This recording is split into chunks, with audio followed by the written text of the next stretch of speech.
The good old clap, take one. That's right. How many of you knew what you wanted to be when you were 7 years old? I did. I wanted to be a world champion. Hey, is there honesty involved in this podcast? Can we be honest? You can shut your fucking lips. And then I'll just say, put them up, what? Let's go. He's like, you look too pretty on the wave. Get ugly. We can talk about DMT if you want. I thought you were boxing. The Billy Kemper on today's episode of The Lineup. Thanks for joining us, man. Thank you. It's been an honor. Big fan of your guys' show, and just anything to do with surfing, I'm happy to be a part of. Right on, dude. And how are you doing today? Where are you today? Who are you with? I'm doing good. Just picked up my kids from school, kind of taking it easy. It's been absolute nonstop pumping waves the last few days, and definitely got a few bumps and bruises that are keeping me out of the water, and just catching up with the family time and getting really excited for what I'm about to release in the next week. Right on, man. And how many kids you got that you have to pick up from school? I pick up 3 kids from school on Monday, Wednesday, and Friday from Sunset Elementary, and then Tuesdays and Thursdays is when my 3-year-old's in preschool, so I pick him up on those days. So it's nonstop at the Kemper compound. Let's just say that. I'm sure. And it must be like such a surreal experience for both the kids and the teachers, and probably you as well with Sunset Beach Elementary, because so many kids of so many kind of legendary surfers go there. So like the pickup line must just be like a who's who of the surfing world some days. Do you ever notice that? Yeah, it's pretty rad. I mean, I don't think you're going to see an elementary school like Jack Johnson rolling up in like barefoot on a beach cruiser, Freddie P, Makua, Ross, everyone. It's pretty sick. And it's also just really unique that there's such a rad, education system here in such a surf community. It's a pretty beautiful thing. And I myself went there, so it's pretty cool to see my kids now being there. All the teachers and principals know me as the troublemaker. So I think they're looking at my kids in pretty disbelief how well behaved my kids are compared to me. They're just waiting for the other shoe to drop. They're probably just uneasy the whole time. Exactly. So I was trying to think of the last time you and I hung, and I know we saw each other briefly at Pipe during the Pipe trials, but I think the last time we actually hung and talked, I was doing a 10-day stint up in Lemoore for the shooting of The Ultimate Surfer, and you came up for a guest spot, and you spent some time in the tub, and you were ripping. And I think it was one of your first sessions back after your surgeries and rehab. Is that right? Did I remember that right? Yeah, that was actually first time touching wax. Yeah, that was a really special few days for me. It was really cool being a part of that reality TV show. Really looking forward to the airing of that. And on a side note, just having a couple days to, WSL's been such a massive help for me during this whole road to recovery, and to be able to use the surf ranch as like a tool to getting back to surfing. I mean, I think that's the future, of having, man-made waves where, you're not going to, there's no crowds, there's no backwash. There's so many variables that you take out. It was as good as a welcoming could be. I was super stoked, and that was a really emotional few days. And yeah, it was really cool sharing some waves with you. You talked about it being the first time you'd actually touched wax since the injury. And, I'm not blowing smoke here. Like, you were surfing better than a lot of the competitors in the actual show, and I wanted to pick your brain a little bit about, like, did you think you were going to surf that well when you came back the first time? Was it something that you took it easy on the first few waves and just got more comfortable as the days went on? You take out a lot of the people that are in my circle of helping me get to where I am, and I don't think I would have had the ability to surf, let alone the mental state of mind that I grew throughout this injury. There was some sports psychiatrists, just a few people like Michael Gervais, the list goes on. There's a handful of people, Matt and Cherie Chan. These people not only help prep my body, but they also help prep my brain and just understanding and like the visualizing part of this whole component. And I think that's something that a lot of people don't take into consideration as much as they should.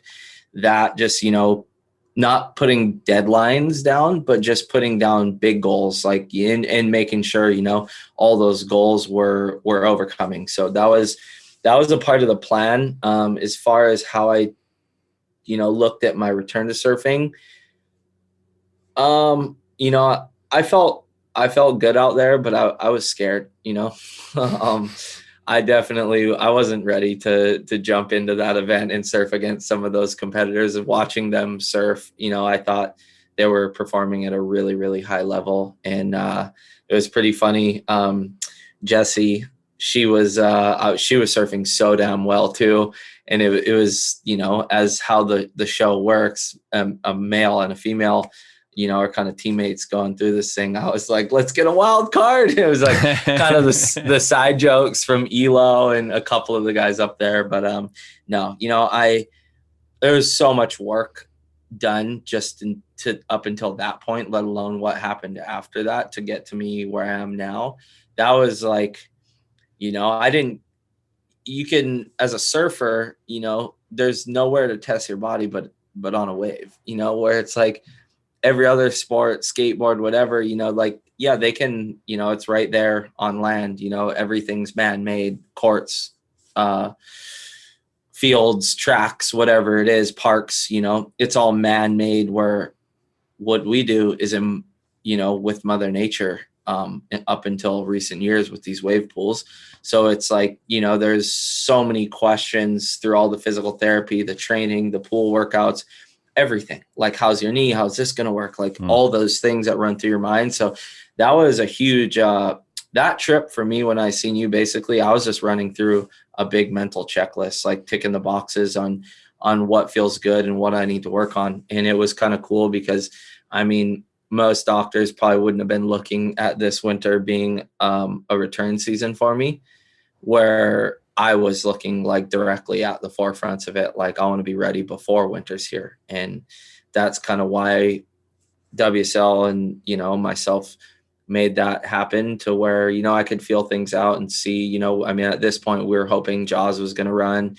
We're hoping all these events were going to run. And the whole goal was to have me ready to compete this winter. And I was ready, but, we didn't get the opportunity aside from the Pipe Masters. Well, so much of your journey back, and I guess your whole story is really beautifully laid out in this docuseries that comes out. The first episode comes out the day after this podcast launches. So it's called Billy. Everyone should check that out. But really the start of this was a pretty much a life-threatening injury you suffered in Morocco. And I guess, again, we won't spoil the actual documentary, but I do want to talk about Morocco a little bit, because I want to know from your perspective, what were you trying to do out there? And generally, how does that fit into your approach of being a professional surfer? Like, what was that trip about for you before the injury? So leading up to that trip, the week before was the Vulcan Pipe Pro, kicked off in amazing waves. I had like one of the better heats I've ever had out at Pipe. And then the next day was finals day, and it was like 3 foot and howling onshore wind. It was horrible. Long story short, I ended up losing. Koa Smith lost. Me and him are great friends. And I got a text from him, and he's like, what should we do now? I was like, let's go somewhere really far away and get barreled. Like, let's disconnect from the North Shore. I had been coming off probably the best run I've ever had in surfing, just with some, personal achievements of riding some life-changing waves to wins. There's a lot that I was going through that I don't think too many people know about, and you guys will see that in the documentary. Just family, all kinds of stuff. And I felt like I really deserved just stepping out of my comfort zone and just going somewhere new and just enjoying being present and scoring some good waves with some of my best friends. So myself, Koa Smith, and Luke Davis flew across the world to Northern Africa, to Morocco, and were picked up by a longtime friend and now a true brother of mine, Jerome, who's to me, he's like the king of Morocco, just absolute surf frother. And he showed us around, took us to, probably the best sessions we've ever had, and some of the better waves we've seen in our entire lifetime. So that being said, it was a trip of a lifetime. And at the end of the trip, I fell in a really bad place on a wave, and severe amount of injuries, from a broken pelvis to, lung collapsing, destroyed my knee. There's so many, injuries to list off, and end up going through, 3 to 4 surgeries, stem cell treatments, a lot. And it definitely put my life at risk. And this is kind of what this documentary is going to be about, is, it's not only about the road to recovery, but it's also about, it's more so about, when your life is at risk from who you love, by just doing truly what you actually love doing. And for me, that's surfing, and it put my life at risk. And it's, the moral to the story is to definitely inspire and motivate the future. When I was hurt, I was, laying in a hospital bed, and, just wondering, questioning everything, being really lonely, thinking that I'm the only surfer who's ever went through something like this. And, just realizing that nobody in our community has really put together like a serious, like an inspirational doc or something that's, on the lines of returning after a life-threatening situation. And, I have a close friend, basically. I mean, I have a little sister, Coco Ho, and her boyfriend is basically the best snowboarder on planet Earth right now. And he went through a serious life-threatening injury, and he was one of the first people to reach out to me, and just like really motivating. And I watched his documentary that they did on his recovery and his injury, and I was just in awe of how much bright light it brought to me. And that's kind of what fired me up to do what we've done. I think a lot of listeners are so interested, not just in surfing, but the idea of professional surfing, because it's really impenetrable for a lot of people. Some people understand, well, Kelly Slater's won a lot of world titles, and Laird Hamilton surfs big waves and is into breathing and coffee. But you yourself have done unquestionable, there you go. It's good coffee. But you yourself have done unquestionably Herculean historic things, 4-time Jaws winners, never even got close to being replicated. But people don't really understand how incredibly versatile you are. You're a really well accomplished QS surfer. You're a great small wave surfer. Was that part of the trip to Morocco for you, or was it just simply I've had a good run, I need to check out, I'm going to go chase some waves? Or was there something else kind of in the professional surfing side for you? Yeah, being on a surfboard, you gotta remember that why we started doing this. No matter how much money it provides and what opportunity it brings, truly, why do we surf? For the love of it. It just gives you a feeling that's unprescribable. And that's kind of what the trip, blossomed from. And it turned into I was on a trip. I'd actually been talking to WSL about doing some strike mission trips, and there's this massive swell going to the Atlantic Ocean, and the Nazare event was on standby, and they had asked me if I wanted to do it leading up to it. And I just, it's not that I don't respect Nazare. I have absolutely no desire to chase it. And for me, chasing, the best, most perfect waves, whether they're 10-foot faces or 80-foot faces, I just love surfing perfect waves with my friends. And I like surfing waves of consequence that get my adrenaline up. And they're strike missions, they're last minute trips. We pull the trigger and we fly across the world and get absolutely barreled. And that's what this trip was. And I was talking to WSL about doing these strike mission trips. Now that there wasn't a full big wave tour, they wanted to get a bit more involved on a content side of things and creating some really cool media for the fans. And that's kind of what we did. We went on a trip. to go get some amazing content for WSL to put together a really cool story on the strike mission. And, it's all having fun, but while working at the same time. So it's a perfect balance. And, those kind of trips are what balance me as a human.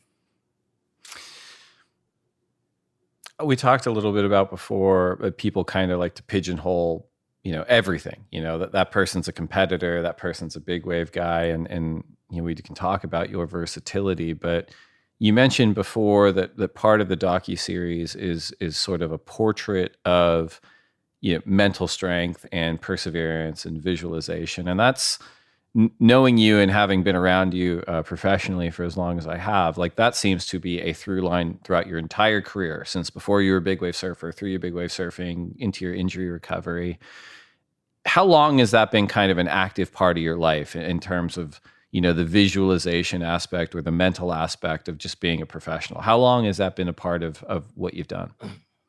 That all comes from my upbringing and the people who raised me. I'm just a product of my environment, like without my surroundings, there'd be no Billy Kemper, that mindset, that visualization, the manifesting, that all came from the upbringing. And it's something I've said before, it's like, no matter how dark life can be, no matter how challenged you are, there's always some sort of light. I don't care who you are and where you are. You can find a light. It's just how deep are you willing to dig to find it? And, at a young age, I lost my mentor, my older brother. I was 8 years old when I lost my brother, Eric. And in 1998, when that happened, he was at the forefront of amateur surfing. I mean, his competitors were Andy and Bruce and Kaimana Henry and like Kalani Robb. And you can ask every one of those guys, aside from obviously we've lost Andy, but like you can ask Bruce, Kaimana, Kalani. Like my brother used to smash those guys. Like he was light years ahead of his generation. And I wanted his confidence and I wanted his mentality. And when he passed, I think that was something that was kind of left with me at a young age, was just this mindset of, outworking people and just focusing on being my best, not the best Billy that you think of, like just forgetting about what everybody says, forgetting about what people care about, and just being like, I want to be the best version of me. And what do I believe that is? And that came from, the upbringing and the raising of my mom, Lisa, my older brother, Eric, my brother, Carl, who's still with me. He's here on Maui. It's crazy. I have a really small family, but I have the biggest family in the world too. I have, so many brothers that aren't blood, but for me, that's stronger than anything with blood. So I'm in a great place, and I couldn't have picked a better herd of wolves to raise me. And you grew up in Haiku, Maui, right? Yeah, I was born actually I was living on this beach house in Kuau, which is right next to Hokipa, and just kind of bounced back and forth from Kuau right there at Tavares Bay to up in Haiku. And my parents separated at a young age, so I was kind of all over the place, and then eventually moved here when I was 8 years old. You mentioned, losing your brother and losing Andy, and surfing is just one of those things where we've all experienced it. We've all had friends that we've lost. Did losing your brother at such a young age impact the way you looked at life outside the water in terms of like what you did or how you partied or any of that? Do you think that impacted how you did that?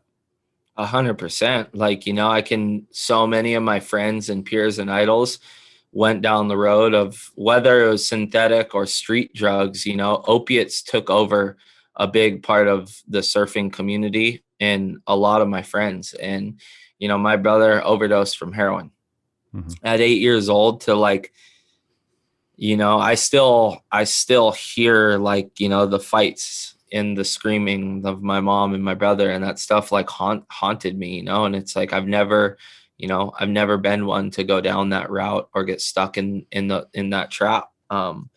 it was a huge impact on my upbringing. Did I party and have fun? Fuck yeah. You know, I had a hell of a time.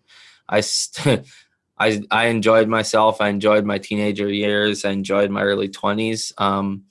Now my celebrations are a completely different direction, but yeah, you know, it's the people who learn from their mistakes, I feel like, are the ones who are really successful. You know, it's like what happens today don't happen tomorrow. And that's kind of how I've taken it from the beginning. I've never taken losses as losses. I've taken them as just another learning mistake that I'll have to take on and not make that mistake again. Yeah, it's one of those things, like, we talk about a lot. It came out a lot after Andy's passing, and people found out that he was diagnosed bipolar after the fact. But surfing is, even as an activity, kind of one of those up and down things. You're either like up and riding and you have this amazing feeling, or you're just kind of sitting there, or you even get to go surfing or you're not, or being a professional surfer, you're riding the high of winning competitions or losing. And it's really hard to level out, even if you're not a professional surfer. You see it all the time, and you see that happen with substance abuse a lot. How have you in your own life figured out that leveling? And I guess, would you even agree with that you have to kind of figure it out? Have you experienced kind of the high lows, especially being such an accomplished big wave surfer? Yeah, I was, you know, it's crazy. I was just talking to my wife about this. And it's not even off of like, you know, the highs and lows of winning, like, and losing, like it's hard. And to have control of it, I don't think anybody has control. I mean, maybe Kelly, cause he's the GOAT. And, but it just, you know, for me, it's like, we get these crazy big wave runs, like these swells of just like, for instance, this last weekend, you know, Valentine's Day before Valentine's, Saturday, Sunday, Monday at Pipeline were like craziness, nonstop, 10, 12 foot Hawaiian, and just adrenaline spiking, redlining for 3 days straight. Yesterday, I felt like I just ran like the Ironman and just like everything, or like, you know, like I had a big night when I was 21 years old and I was hungover for 3 days after. Like that's how you feel. And it's, for me, you know, I've learned so much with the fitness side of things. And I just truly believe that, you know, the amount that you work on your body, it gives back to your mind and your brain of the mental state, and, you know, the come downs from these big adrenaline runs of big wave events, or, you know, a big win, or, you know, a hard loss. That stuff, like, you start to get a really good grasp on your mental strength. The harder, at least for myself, the harder I train, the more work I put in, there's so much more self-belief. And I think when you have that, you can control your brain and your mindset a bit more. And, you know, I definitely, there's all kinds of little tools I use for recovery stuff that, you know, stimulates my brain to definitely keeping me nice and mellow on the come downs of those big runs as well. Do you feel like becoming a father and being there for your kids has helped in that perspective, you know, in between? Yeah, that's the ultimate secret. That's the secret sauce. Yeah. You know, it's funny. And I think that might be one of the reasons why I haven't drank in almost 2 years now is, you know, dealing with a screaming like 2-year-old when have a big night in Hollywood and you go to your sister-in-law's the next day to go pick up your child after she babysat. Like, dude, those days are done. They don't exist anymore.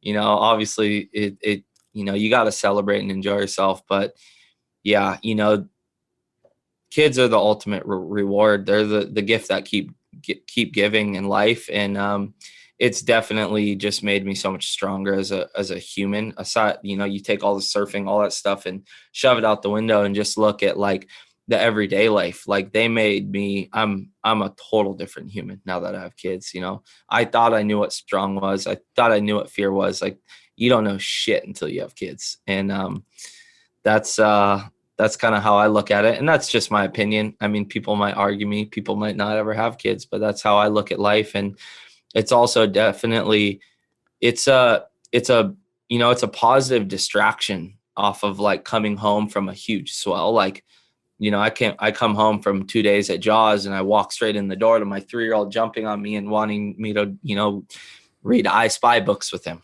or like, like that's the kind of shit like that I go through, and all within, 8 hours of certain, sometimes it's within 4 hours of surfing, 60 to 80 foot Jaws straight into watching my 3-year-old and, changing diapers. It's like that balance has taken so much of that mental like stress off. It's like you don't have time for it. It's just like you're either there or you're not. And it's my job to be present and be the absolute best version of myself while I'm on land with my children, but also while I'm in the water, doing what I love to do.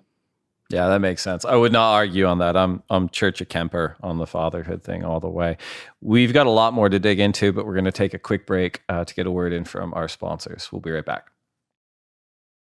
All right, so we're coming back. I want to dig a little bit deeper into the building blocks that built Billy Kemper. So growing up on Maui, you're coming from a really storied surfing community. What was it like when you were growing up? At what point did you say, I want to be a professional surfer. This is going to be my life. This is going to be my career. And also, I'm curious, what was the dimension? Did you very early on see yourself as like, I'm going to be a big wave hero? Or were you like, I'm going to be a world champ, or I'm going to do the QS? Like, what was it when you were young? And at what point did you decide this is my career path? So for me, I was born into a family who was surrounded by the ocean, whether it was surfing, fishing, spearfishing, sailing, commercial fishing, like my mom made bikinis. My dad was a commercial fisherman. Like my brother Eric was, when I was born, he was 10 years old. The year after I was born, he went to NSSA Nationals at Lowers and was the first person to ever win 2 titles in 1 year. He was at the forefront of amateur surfing, just absolutely destroying every competition. And so, having my older brother, like as kind of mentors, not brothers, they're 10 and 12 years older than me. So there was no competitiveness against them. Like I had no chance. So that being said, these guys were like the ringleaders. They were my idols. And my brother Eric was, I just wanted to be him. His personality, the amount of people who loved him, and like everyone just wanted to hang with my brother Eric. And that was so inspiring. Like all I wanted to be growing up was Eric. And that was, the foundation of putting a competitive mindset in Billy Kemper's brain. Putting, okay, he wants to be like his older brother. He's going to have to work his ass off. He's going to have to surf hard. This kid's special. My brother was naturally gifted. He was born talented, and I don't think I was born with the ability that he had. But I was born with a strong mindset, and that came, I was built one with my mom's raising and my brother's, lead of example and footsteps to follow. Just having that in my mom, it really led me into, I didn't really have any options when I was really young. I was just surfing. I was in the ocean. I was around a good group of kids, and that group of kids ended up being the best kids in the world. I was surfing with Clay Marzo, Dusty Payne, Kai Barger, Matt Miola, Albie Lair, Nalu Wallace, Granger Larson. I mean, the list goes on and on. Above us, Ian Walsh, Tom Doslin, like Shane Magnuson. There was unlimited amount of talent on Maui at this point. And, at that time, my early kid years from, starting competing, I probably started competing in little events around 4 years old, 3 years old, and then really pushing the amateur stuff from, the years of 8 to, 8 and on.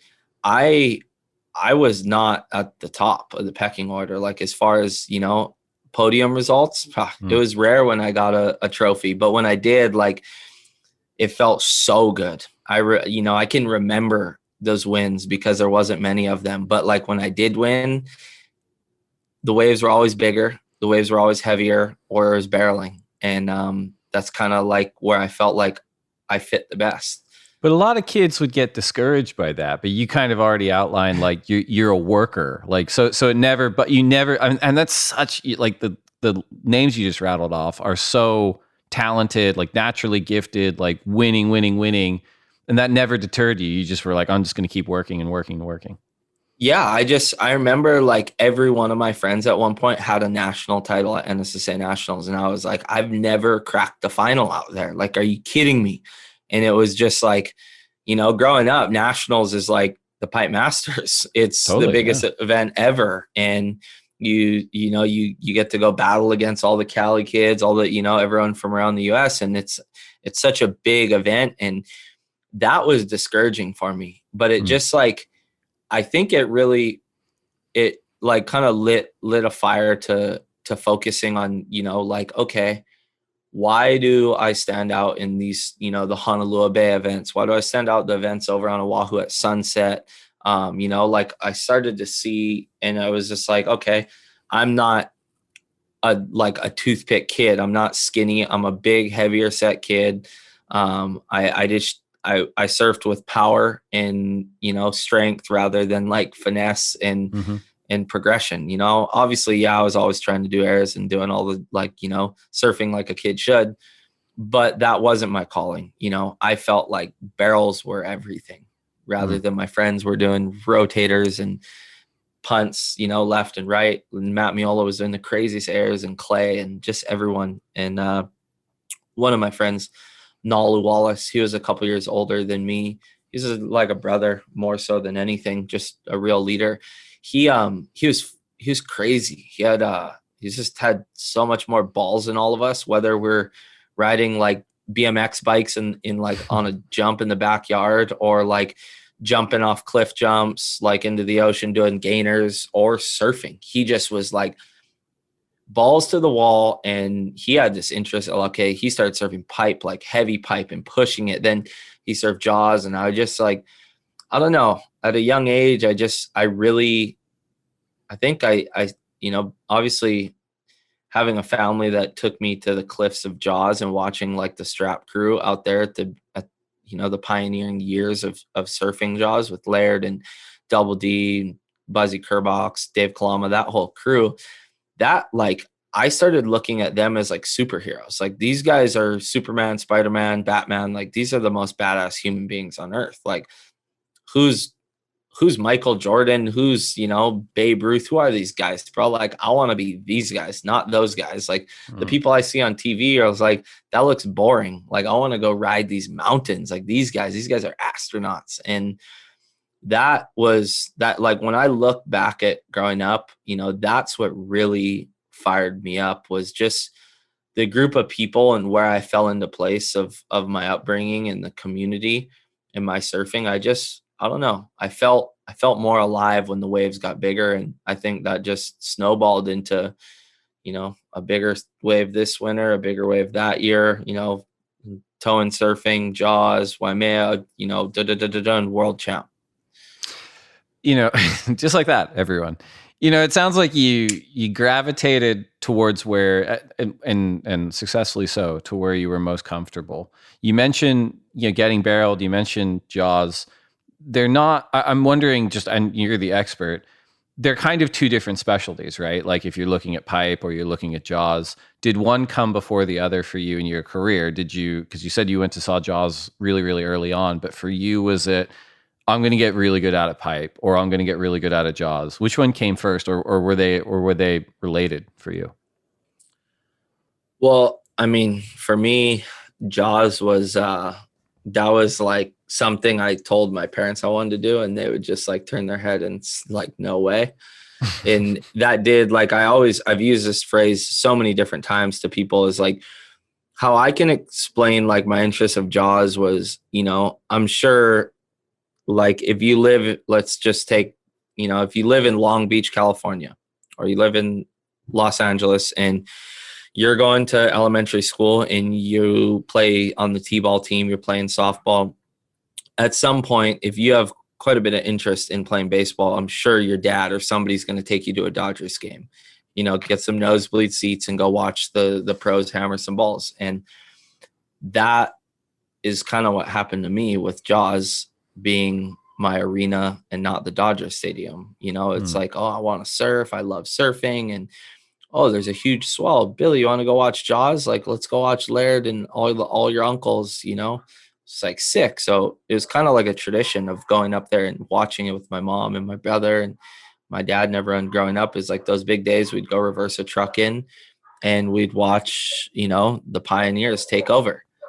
I mean, I really like that metaphor, but to continue it and apply it to what you've done out at Jaws, right? Like, yeah, sure. Like my dad take me to Dodger Stadium and I go, yeah, I want to play baseball.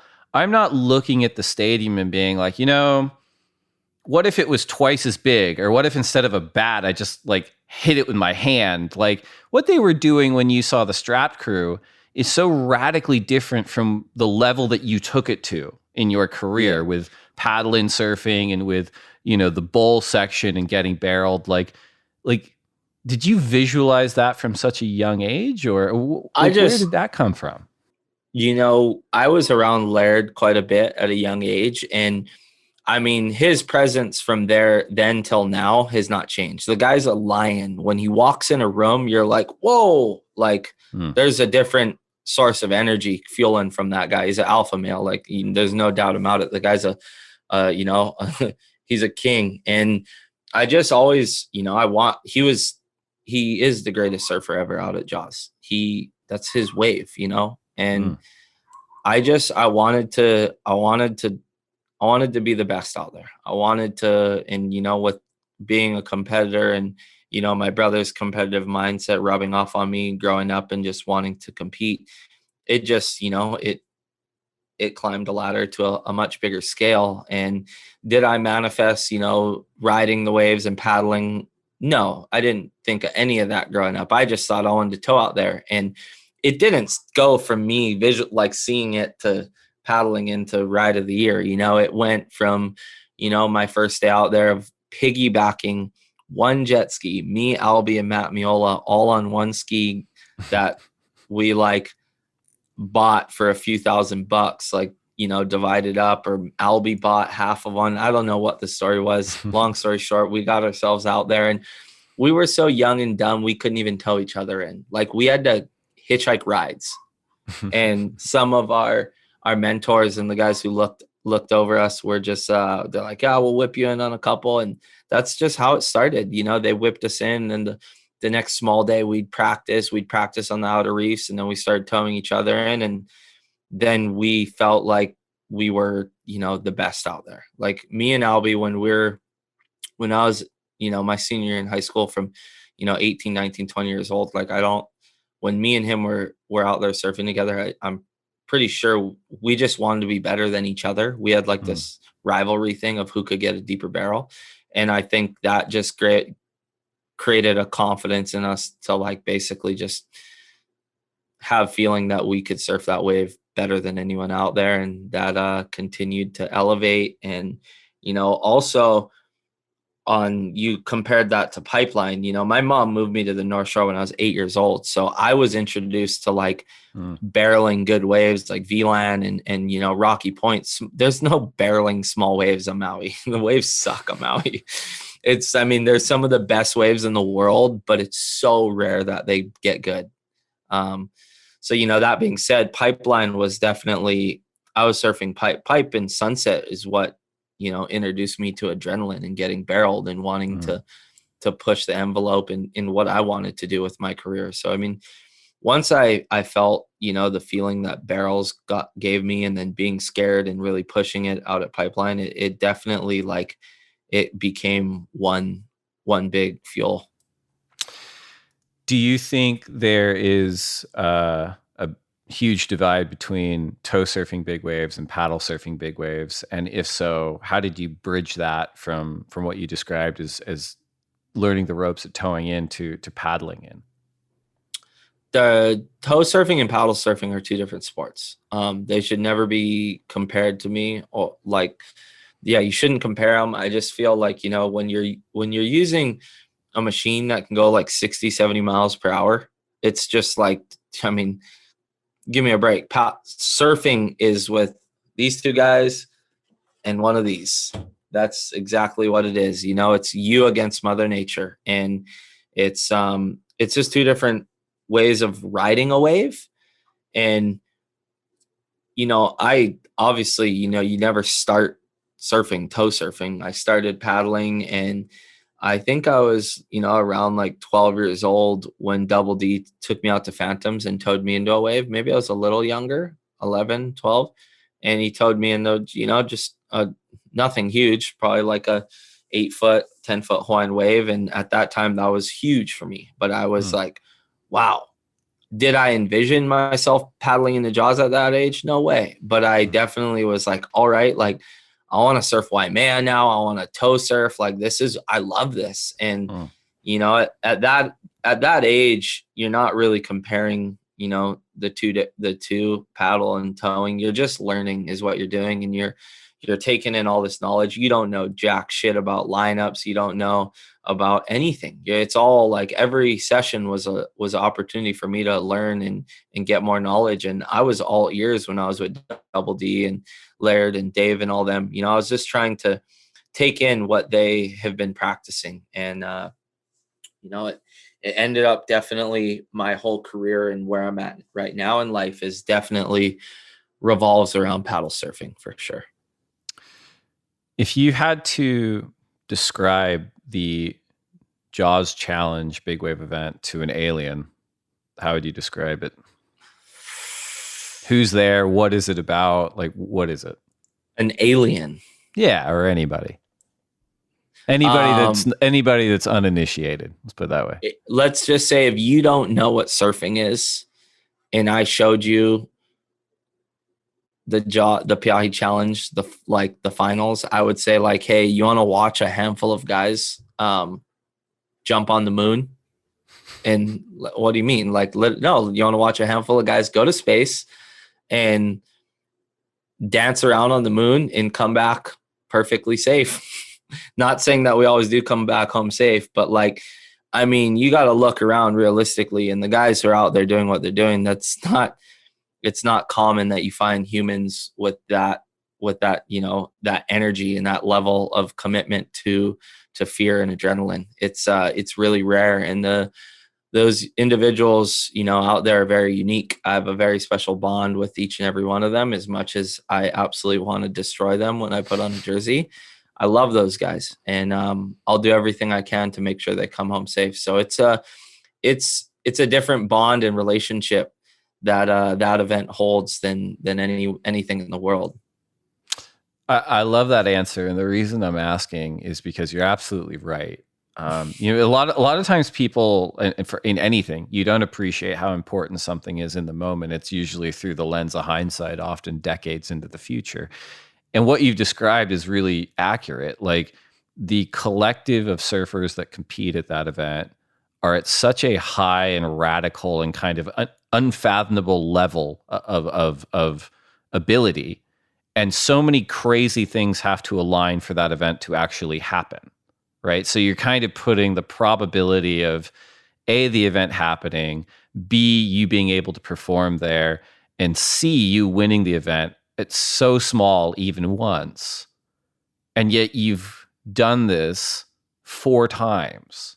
It may be the hardest event on the planet to win. It hasn't run that often, and you've won it 4 times. How do you explain that? I have a hard time explaining why I didn't win the 5th one. I'll just tell you that much. No.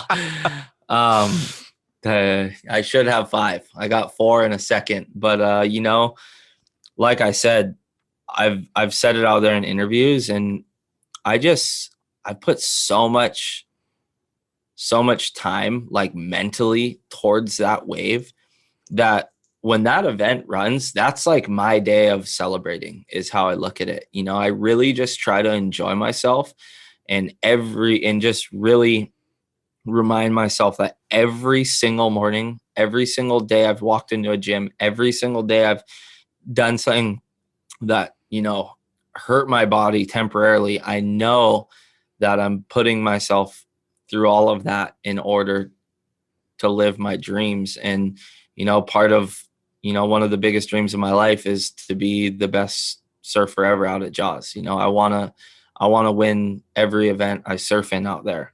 You know, when you see me there, not in a jersey, one, I'm either not able to compete because I'm injured, or two, I'm done.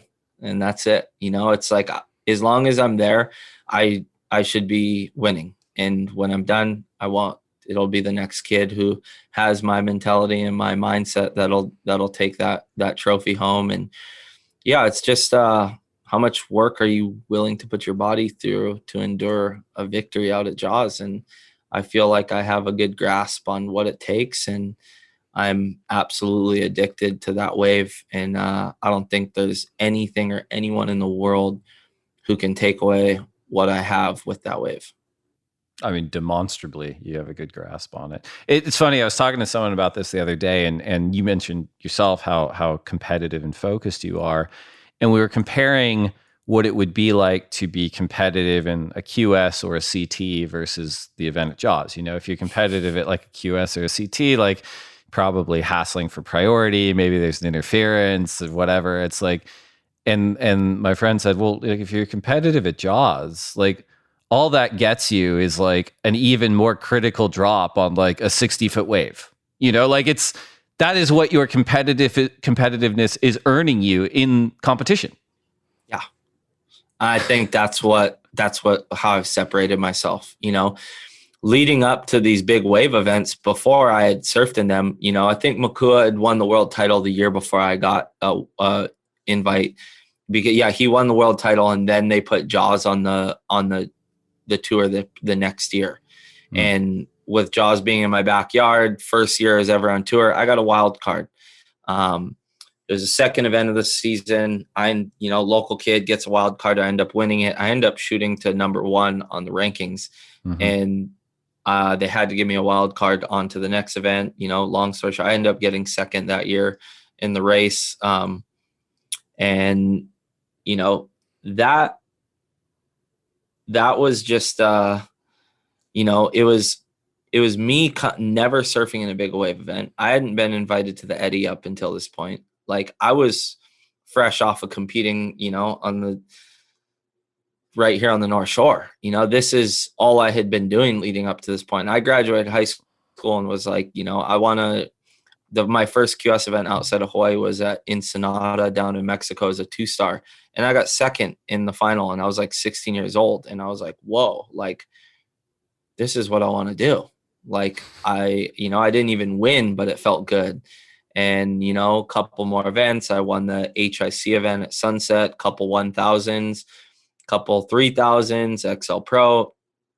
You know, I started getting a handful of cool results, you know, even traveling, getting some results. I got second down at Porto in a 4000. And I was just really started, you know, understanding competitive surfing and the tactics and everything that came with that. And when I got this wild card into this Jaws event, you know, working with my trainer, my coach, Kahea, he's like, you know, it's another day out at Sunset.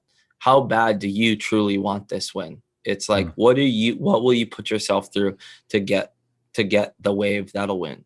And, you know, you gotta go farther and pass anyone else. And like you said, battling in a heat out at Jaws for priority or for positioning, you're battling against, you know, who, I don't know what the conditions are that day, but I mean, I've been out there in heats where it's been 70-foot faces, 80-foot faces. Like, you know, that shit's, it's on another level. But I feel like I was kind of the forefront of that momentum switch with the big wave surfing and that, you know, the tour. I don't think Greg and those guys had really dealt with somebody on my level who's been that deep with the QS. I was just, you know, I showed up and I didn't care if I needed a 1.5 or a 9 to beat you.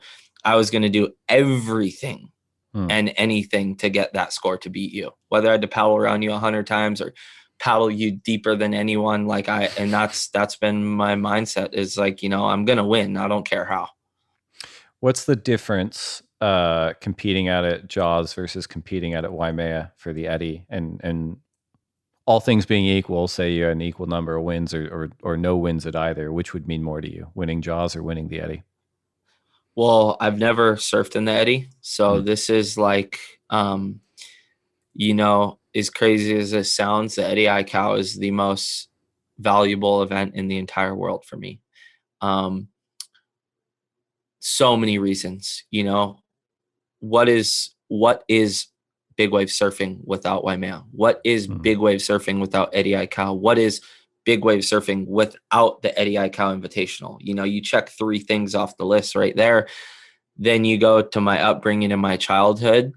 My last memory I had with my brother Eric was him telling me that if there was one contest he could win, it would be the Eddie.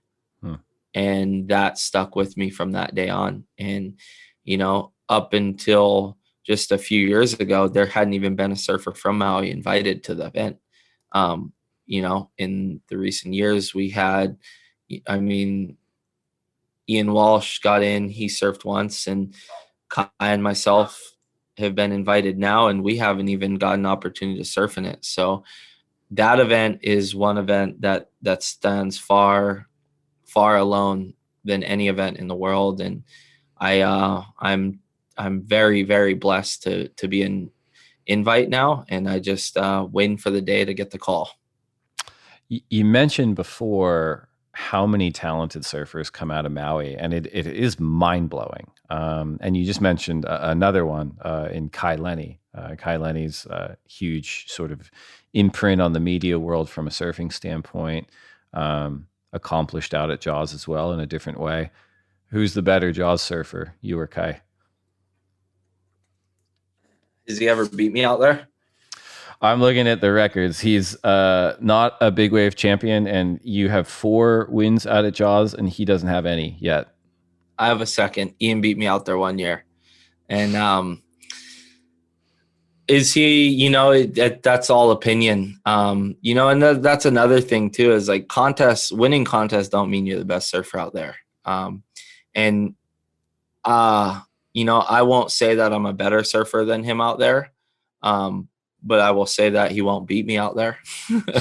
And that's, you can say that with anyone. Nathan, Kai, Lucas, those are, Chumbo and Nathan Florence and Kai Lenny. Those three are pushing big wave surfing harder than anyone. Those are the 3 tappest kids, of our generation. And, I know that those 3 hold strengths, in certain scenarios that are higher than me, but I think that I have a different mindset and mentality to get wins and to do what I love to do and do it for the people that helped me get me here. And I think when you look at Kai Lenny, you look at like a new age Laird. There's with a bit, Laird is actually so damn competitive that he couldn't even compete because I don't think he could ever handle somebody beating him.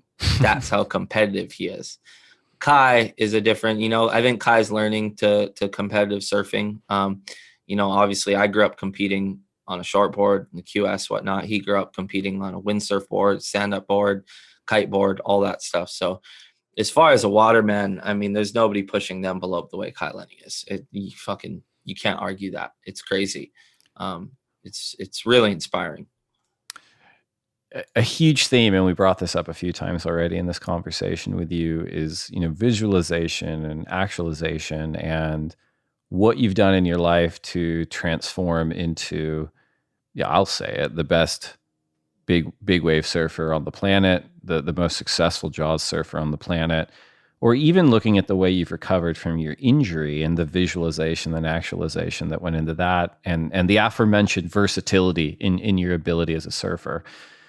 You're a young man, it's 2021. Well, where do you think you can take your life and your career as a professional surfer? Do you want to qualify for the championship tour? Do you want to do more videos? Do you want to push the boundaries in big wave surfing further? What drives you in 2021?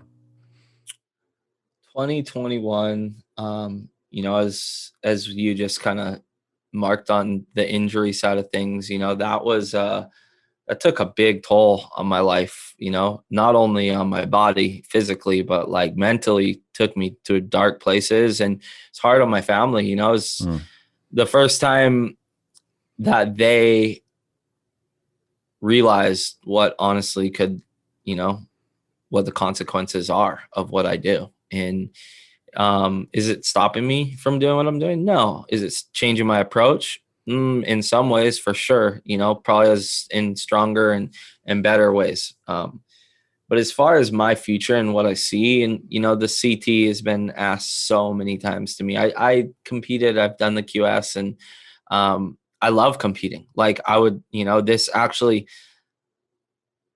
I was planning on going to Piha, that 10,000 prime event in New Zealand right after Morocco, but with COVID and everything, all that stuff got canceled. And am I done competing on the QS? No way. But my goals right now are far from being on the CT.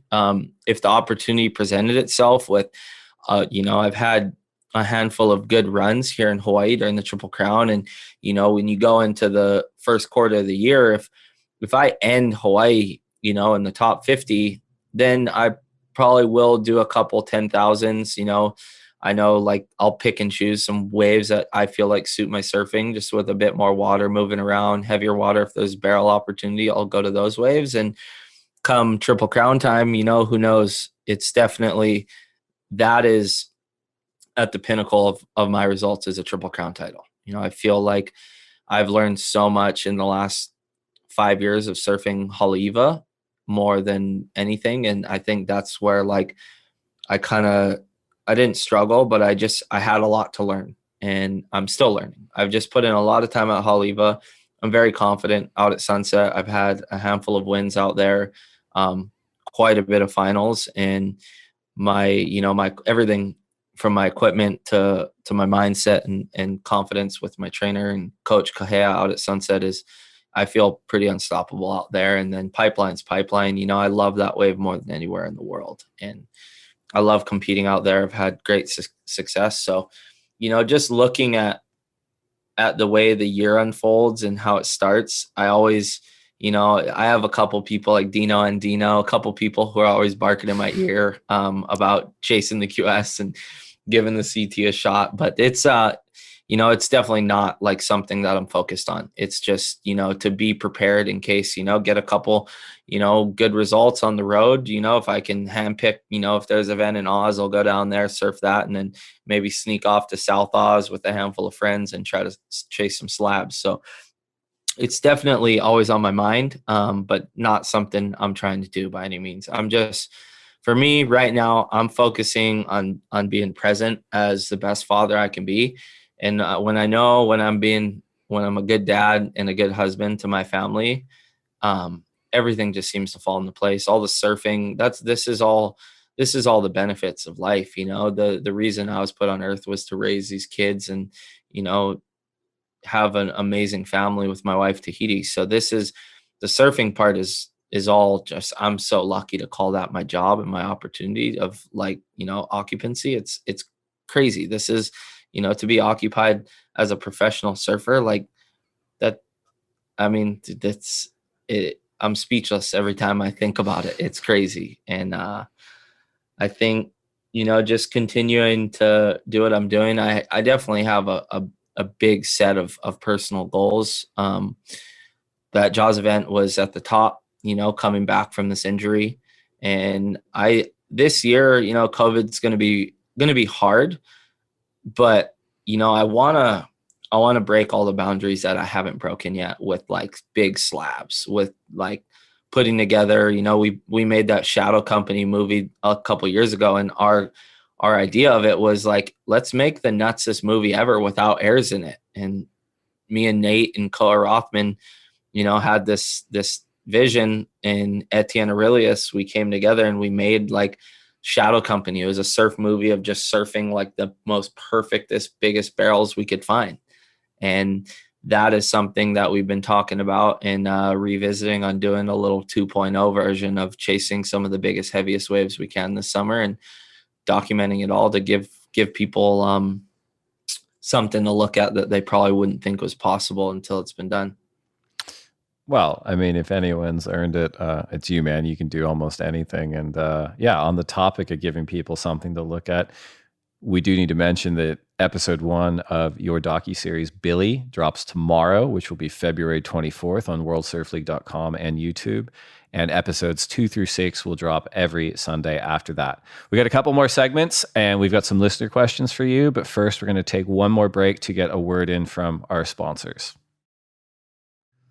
All right, we went into the break talking about your docuseries, Billy, which kicked off with your trip to Morocco and a life-threatening injury that we've already touched on in this podcast. For 2021, the Lineup Podcast has launched a new segment, which is called the Top 5. And for you, we thought we would mine your brain and your experience for the top 5 most helpful actions that you've discovered on the road to recovery.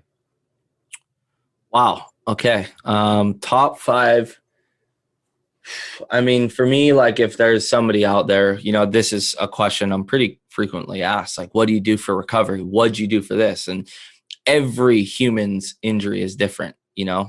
My injury is probably more similar to somebody who got hit by a car, or like, a pedestrian walking got hit by a car. Like, I think you're going to be pretty hard to find another surfer who's going to, break B. Durbridge broke his pelvis, but just the way things happened, it was really rare. And, for me, the simple things of, if you're, a surfer being, that injured, the first thing is being back in water. Water is so healing, and not being like, oh, I need to be on a surfboard, but just, I learned how to walk again in a pool. I learned how to jump in a pool. And that, for me, you don't need a pool. You can use the ocean, but just really utilizing water as your foundation of recovery is going to be a very important aspect of this. And then, that's, one of them.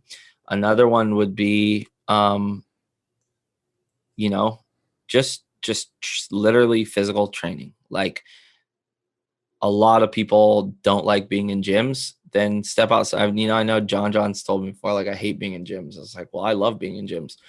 But, finding, figuring out where to put in that work, and not being scared of weights, not being scared of training like an athlete, because, surfers are professional athletes. So, utilizing fitness and, training, coming back from an injury is probably one of the most important parts of it. Another thing for me that was tremendously, helpful was hyperbaric chambers. I know this is, probably, I'm very, very grateful for my relationships and the people that I'm involved around. So I was very fortunate to get a Oxy Health hyperbaric chamber. Unbelievable for recovering, and also for your mind and brain, just really letting your brain be stimulated and just letting everything settle. They're absolutely amazing. If people got questions about it, you guys can direct message me on Instagram, and I will give you all the feedback in the world. So they're going to ask you to use yours. That's what's going to come up. Did I come over and do a session? No, I can send you where to go. So that's 3. 2 would be, what was the other one I had? 2 would be, something that's very, very there's so many questions asked about this, and athletes, where we use the word road to recovery. And this is something for anyone and everyone, is the contrast between heat and ice. Everyone who's got social media sees it. It's kind of like the new thing that everyone does is jump in a sauna and jump in an ice bath. Why do you do it? There's so many different reasons. But the main benefit is for recovery. Do I only do it when my body's sore? No, not at all. I do it sometimes as a workout for literally nothing but to strengthen my mind. And coming out of an injury with inflammation, with blood circulation, with scar tissue, mobility, all of that stuff, everything, the contrast between, really hot saunas and going straight into ice bath and doing multiple rounds is the benefits that you will receive from that are going to be basically higher than anything else out there. So, that's, another one. There's so many, and these are all aside from, if you're injured, you better be going to physical therapy every damn day. Is that your number one? Because you've got a good list here, right? Like yep, go on. That's not because I'm expecting every one of you guys to be going to physical therapy. And for your information, if you asked how much I went to physical therapy, I'm still surfing. I feel like I'm at 100%, and I still go to physical therapy a couple times a week. So don't give up on it. Lastly is going to be, is going to be just like literally the balance of your mind, of finding happiness. And, without happiness, you will not heal. And that's something that I dealt with being away from my children for, I was in it, like, I hate, complaining or, sounding just like using that, but like, having to be in California to receive the therapy and the training at the level that I was. And I wasn't trying to just recover normally. I was trying to recover like Wolverine. Like, I wanted to be surfing Jaws in 6 months after I should have died. I wanted to, and I wasn't going to push it, and I wasn't going to hurt myself or risk anything. But I just wanted to work with the best in the world. And that being said, that, the best people I could find were in California, and being away from my family at long periods of times and doing strictly nothing but like 4 physical therapies a day, 4 different training sessions a day. My mind never left like a gym or strength or conditioning, or like, it was just, that's all my mind was at. And it's like, you start to lose the joy for me of like hearing my kids laugh, hearing my kids cry, hearing my kids ask me for help with their homework. Like, that's what makes me normal. And not having that, it took a toll on me, and it took me into a place that I wasn't comfortable with. I've heard the word depression and, that disease being used so much. And I didn't even know that it existed until I was put into, the situations I was put in, of just feeling dark and not happy with where I was at in life. And it's, life is about a balance. It's not about going to the gym every day of your life. It's not about partying every day of your life, or surfing every day of your life, or watching your kids every minute of every day. It's about balancing everything out to where, you're happy and you're comfortable and you're proud of where you're at in life. Because if you're not proud of what you're doing, then you're probably doing something that you shouldn't be doing. And that's when your body is not healing at its max capacity. And for me, it's like nutrition was a huge one. I work so deep into nutrition, like we could have a whole nother conversation on that. I have a nutritionist, and they've helped me tremendously. And that was all part of the balance. Did I eat junk food during my recovery? Yeah, I definitely had my days where, I would treat myself, but my nutrition was to the T. My family time was to the T. My physical therapy was to the T. Everything. I made a map, and that map was my upbringing and my childhood. And that led me to right to where the forefront of this injury was. And my life, the roads I had to get through in my life was how I got through this injury. And it was just all balancing. I lost my mom just a few years ago. I lost my brother as a young kid. I've lost my best friends, Chaz Chittister, Andrew Tennis, Jeff from Maui. There's so many kids and friends that I've lost. And these are all ways and things that I've utilized in my toolbox of getting through, life-threatening situations like this. And at the end of the day, like I said, you're just walking down a balance beam, and unless you have a grasp on every aspect of life, you're not going to get through it. There's no way you can get through it, just being on your own and not utilizing your other outlets of life. And for me, my main outlet is my family. So that's the one thing that I gotta say is the most important part of of coming back from, a severe injury is making sure your life is balanced and you have your priorities in order. That is a damn good top 5. I'm into that one. All right. So the next segment, penultimate segment, we got 2 more. These are questions from the Instagram community. We put the feeler out there and we got hundreds back. We whittled it down to 3. First question from Instagram. Outside Chris P asks, what does your morning routine consist of? Morning routine consists of, it just depends. I mean, let's just say middle of winter, I wake up probably around 5 a.m., 5:30. I go upstairs and I make myself a layered superfood coffee. A bullet coffee for anyone who's a coffee enthusiast. That's what I drink, is a bullet coffee with my own ingredients. And from there, it's prepping breakfast for my kids to get ready for school while I make my hydration. And, I basically get breakfast made, everything set, and I'm out the door by around 6:15 and jump into a training session at 6:30 with Kahea Hart while my wife comes upstairs, make sure the kids eat the food that I made. And I'm done at usually 7:30, 7:45, gets me right in time to take the kids to school at 8 a.m., drop the kids off at school at Sunset Elementary at 8. And I usually have a board in my car and I'm off to put in some time at usually Sunset Piper Haleiwa. That's a lot. I got to do more in my mornings. I just start with the layered coffee. Next question is from Daisy's Cold Water Surf Cream, who asks, how is it for you balancing surfing and a family? It's the greatest gift that life has given me, to be able to, I'm more passionate about surfing than, anything in life aside from my family. And, to be able to call surfing, my career is, it's a blessing. And is it hard? Very hard, It's Valentine's Day and Pipeline's 12 feet, babe. It's really hard. And it's not only with my wife, with my kids, everything. And it's just,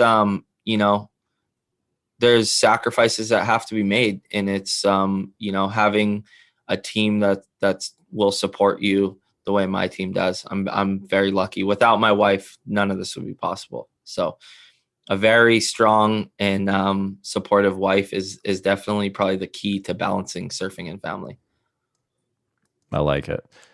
And the final question that we selected from the Instagram community comes from Samuel G. Miner, who asks, where did you get your fighting spirit from?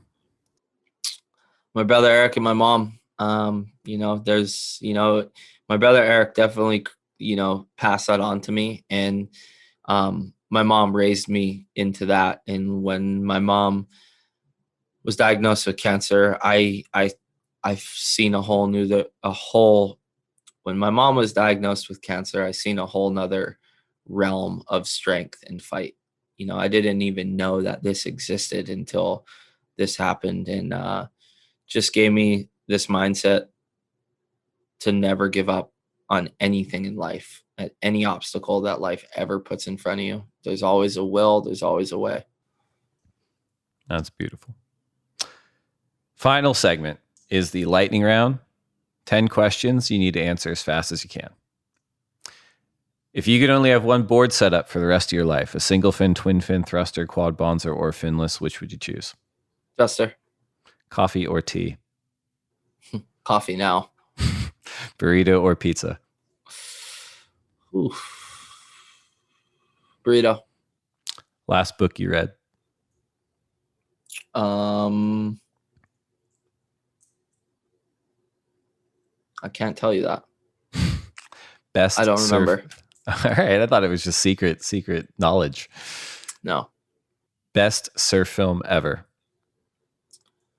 Best surf film ever.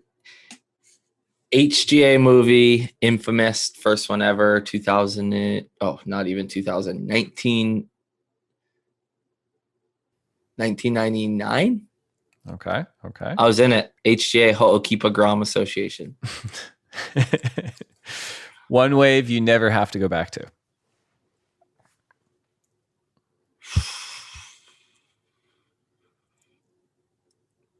Apocalypse.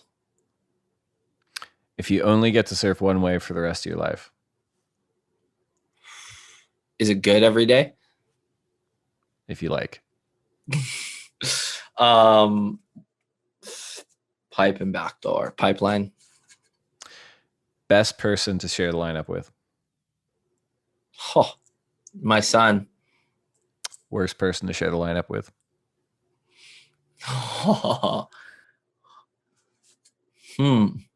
Worst person to share the lineup with. This is such a good one. You know what's funny? It'll probably be Koa Rothman, just because every time I'm in the spot for a good wave, he's just a foot deeper than me. And it's not even that he's aggressive with me. It's just that he's my best friend, but he's always like, there could be 300 people out in the water and he'll be a foot deeper than me when I'm in the perfect spot. I'm like, how? You guys are buddies. He just wants to hang out. Yeah. Last one. Finish this sentence. I will next achieve a state of happiness by playing with my kids when we're done with this podcast. Right on, man. Billy Kemper, thanks so much for joining us on the lineup. Congrats for everything you've achieved. And everyone check out the Billy docuseries. It's amazing. Thank you, guys. I appreciate it. And yeah, look forward to sharing what I've been working on the last year. So yeah, tomorrow's a really big day for my family, my team, my friends, and WSL to release Billy.